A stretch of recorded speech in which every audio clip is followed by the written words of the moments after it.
Vanguardias en el Río de la Plata. En encuentros anteriores estuvimos analizando el proceso de consolidación del arte argentino a lo largo del siglo XIX, un espacio de expresión de la identidad que se asoció a distintos modelos políticos que de distintos modos promovieron y encauzaron esa mirada que venía desde las artes plásticas, de artistas viajeros, de artistas amateurs y luego de artistas profesionales e incluso de los responsables de desarrollar las primeras instituciones de las artes en esta región. A comienzos del siglo XX dijimos que en la época del centenario se desarrollan dos tendencias. Una que trata de mantener las líneas de una tradición figurativa que asocia la expresión de identidad a la reproducción de íconos e imágenes que de algún modo dan continuidad a tradiciones culturales, especialmente de un determinado sector muy conservador de la sociedad. Por otro lado, aparecen otros representantes, como es el caso de Martín Malarro, que buscan a través de una renovación del lenguaje empezar a agrietar esa mirada conservadora, esa mirada continuista, para dar lugar a una nueva visión, ¿sí? A un nuevo humanismo, utilizando algo del lenguaje simbolista, algo del lenguaje de las vanguardias europeas. Malarro, entre otros, incorpora, produce este verdadero cambio que hace que podamos hablar de una vanguardia en el Río de la Plata.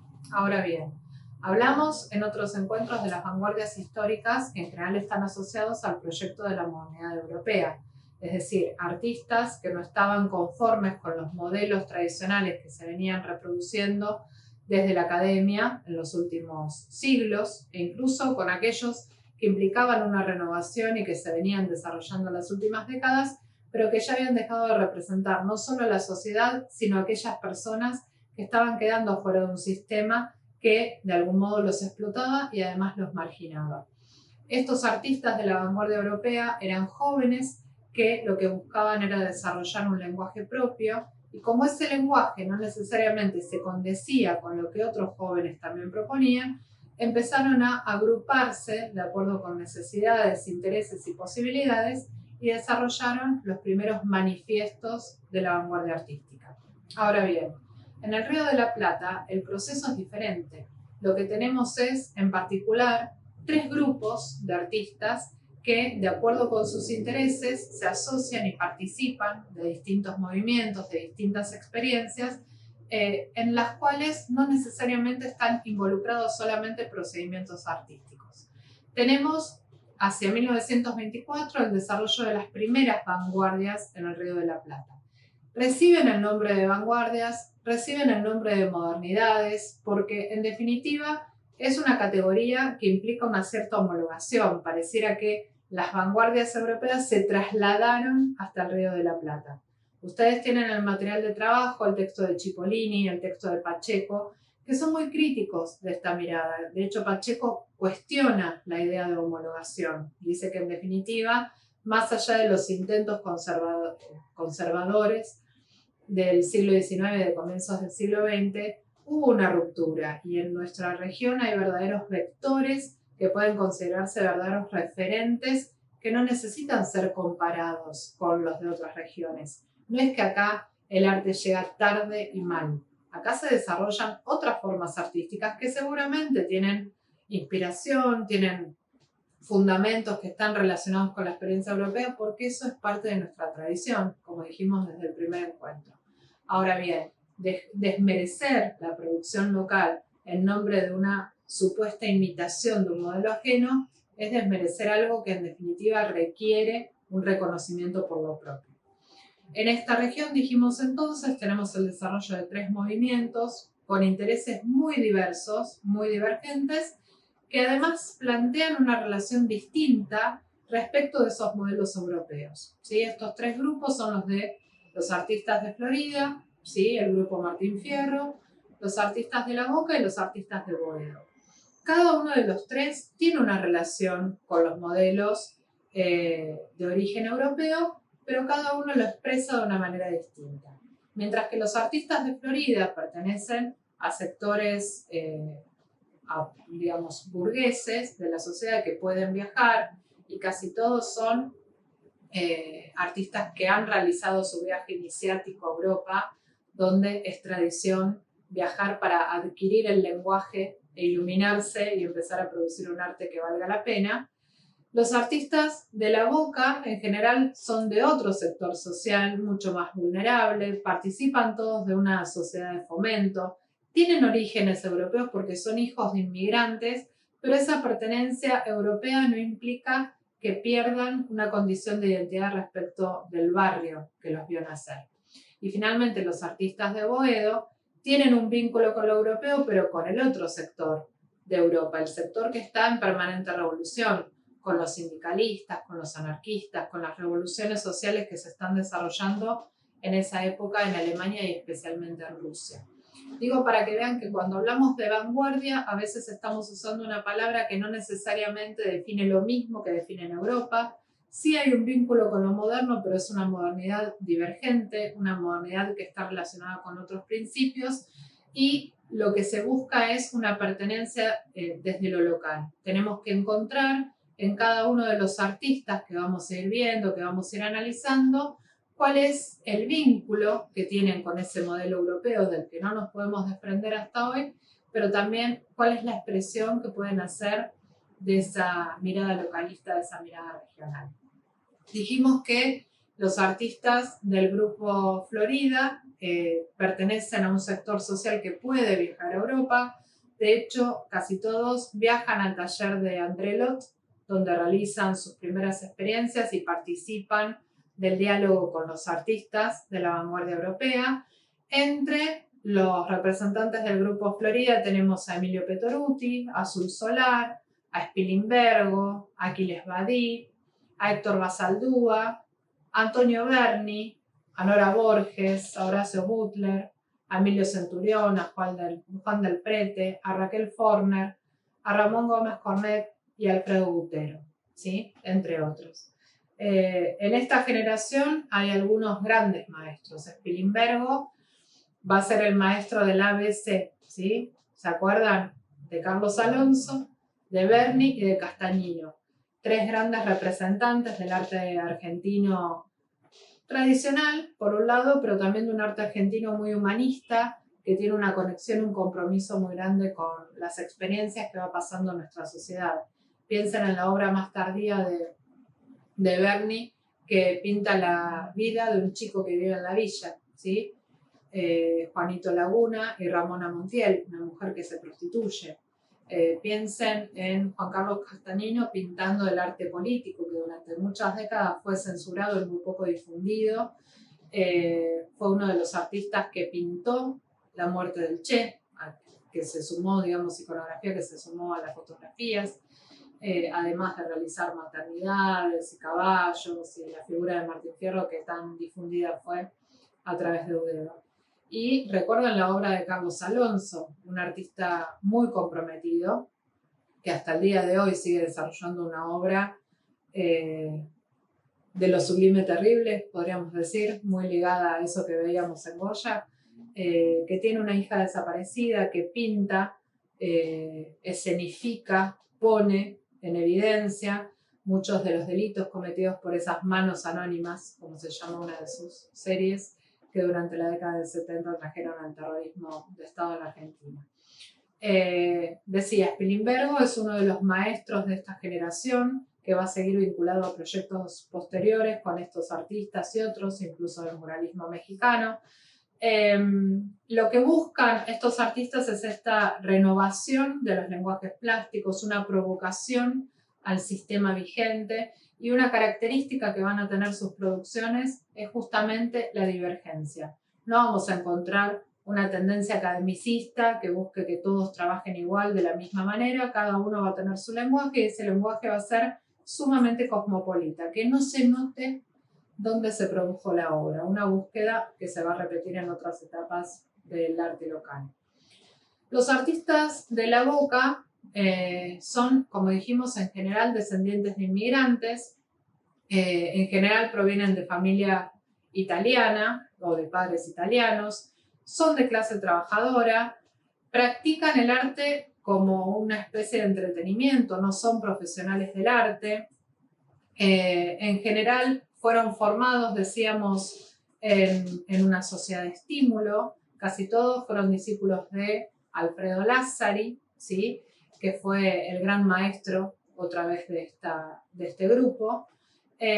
Ustedes conocen a muchos de los representantes porque la obra de los artistas de la Boca ha estado muy presente en la vida cotidiana y ha formado parte de muchas difusiones.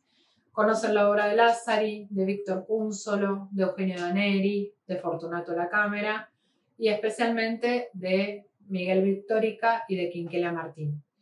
Una característica que tenemos entre los artistas de la Boca es que más allá de no conformar una escuela tradicional, tienen esta condición de identidad, esta idea de pertenencia a ese barrio, ¿sí?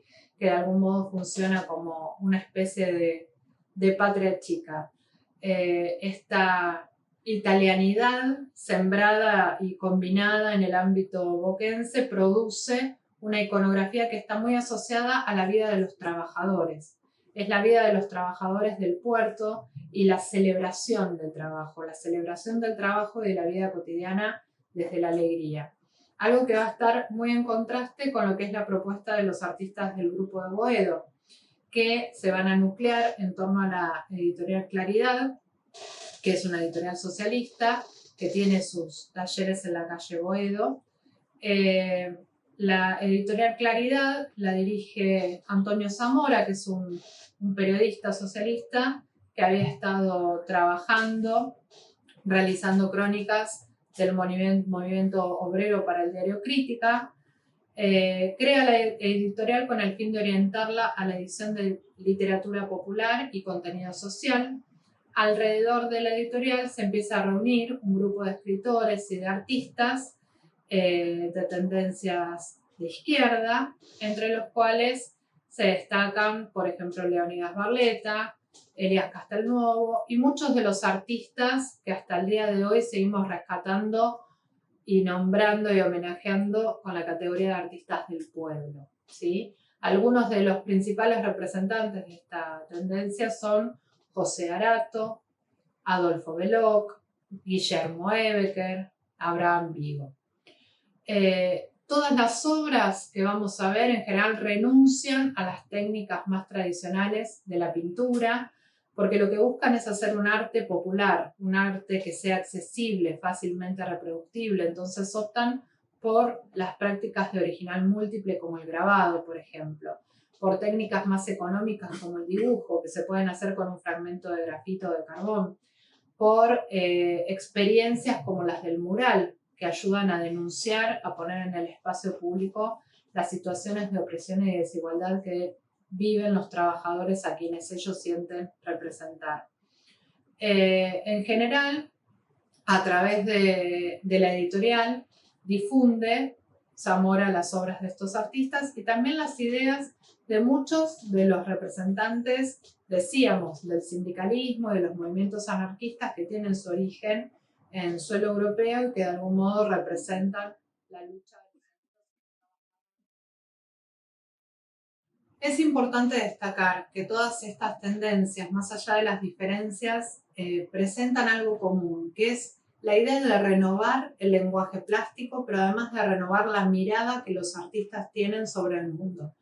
Surge de este modo un nuevo humanismo, si se quiere, e incluso algo que muchos críticos consideran que es un realismo crítico, que va a tener muchos representantes, entre ellos los que mencionamos, el propio Spilimbergo, Antonio Berni, Castagnino, Urruchúa, artistas que se van a sumar a David Alfaro Siqueiros cuando venga a Buenos Aires en 1933 y junto a él van a pintar ejercicio plástico. Spilimbergo ese mismo año había fundado el Sindicato de Artistas Argentinos y el grupo de Taller de Arte Mural. Dos experiencias que de algún modo confluyen con esta idea de que los artistas tienen que comprometerse no solo con el arte, sino con la sociedad. Algo que iba en una línea que ya estaba en el plano internacional. De hecho, durante la década del 30 van a tener lugar muchas experiencias de sindicalización, agrupamiento de los artistas alrededor del mundo y hacia 1937, por ejemplo, se va a realizar un Congreso Internacional de Artistas Comunistas que lo que busca es denunciar la reciente guerra civil española, digamos, los crímenes cometidos en el contexto de esa guerra, y empezar a asociar a los artistas del mundo para poder de algún modo constituir una red que ayude a salir adelante en esas circunstancias tan difíciles. En el contexto de ese congreso y a partir de las alianzas que se establecen, tenemos artistas como Picasso que dona el Guernica para que se venda y del producto de las ventas la resistencia española pueda comprar armas para luchar contra el franquismo.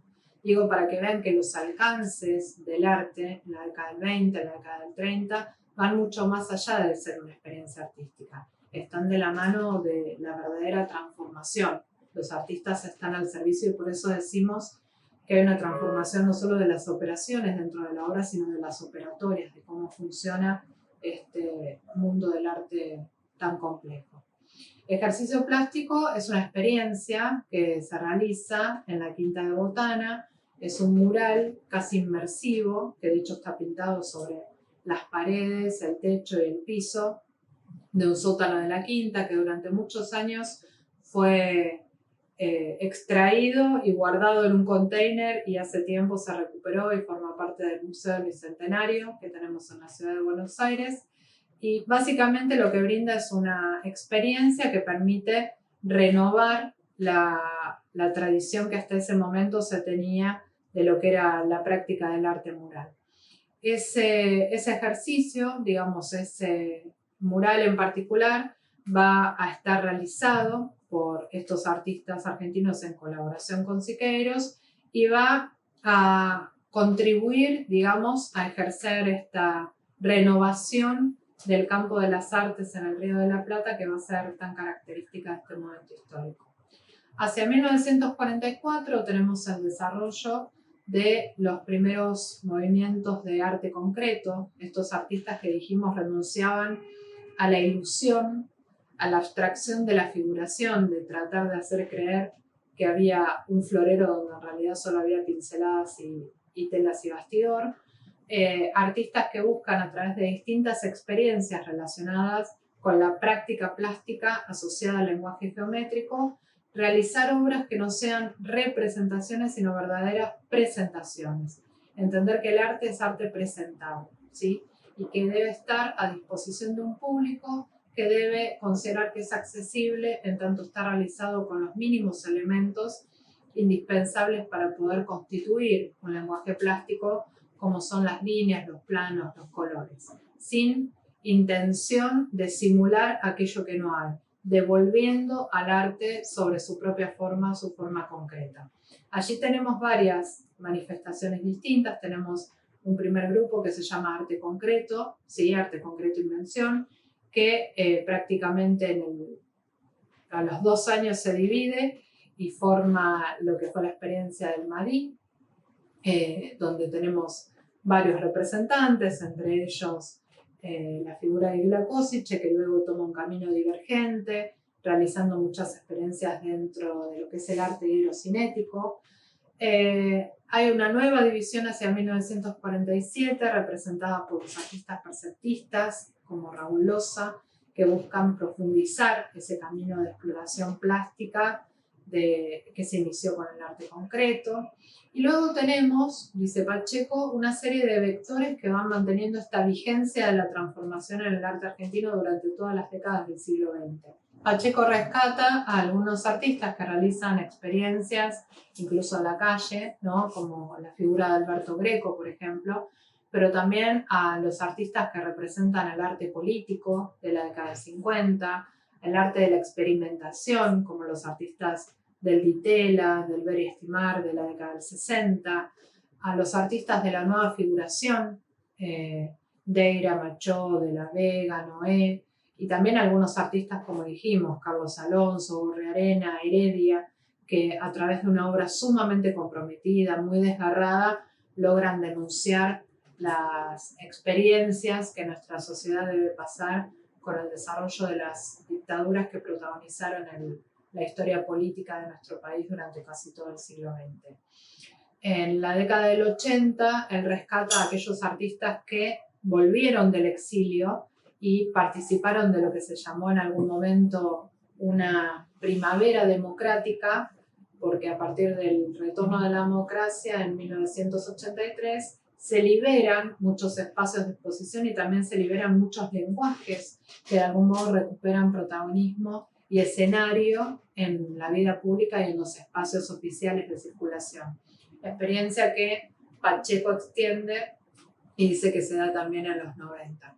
También tenemos, recuerden ustedes, siempre en esta dicotomía que vive nuestro territorio, esta oscilación, por ejemplo, en los 90, entre un arte muy liberal, podríamos decir, muy asociado a las ferias y los consumos culturales de los sectores más elevados de la sociedad, y por otro lado el arte en la calle, el arte en crisis, el arte político, un arte que denuncia unas situaciones de desigualdad que en la década del 90 alcanzan niveles descomunales.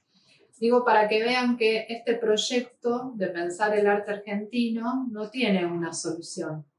Es una pregunta, es un interrogante, es algo que nosotros necesitamos seguir pensando para seguir valorando esta diversidad crítica que forma parte de nuestra experiencia, de nuestra cultura y también de nuestro arte.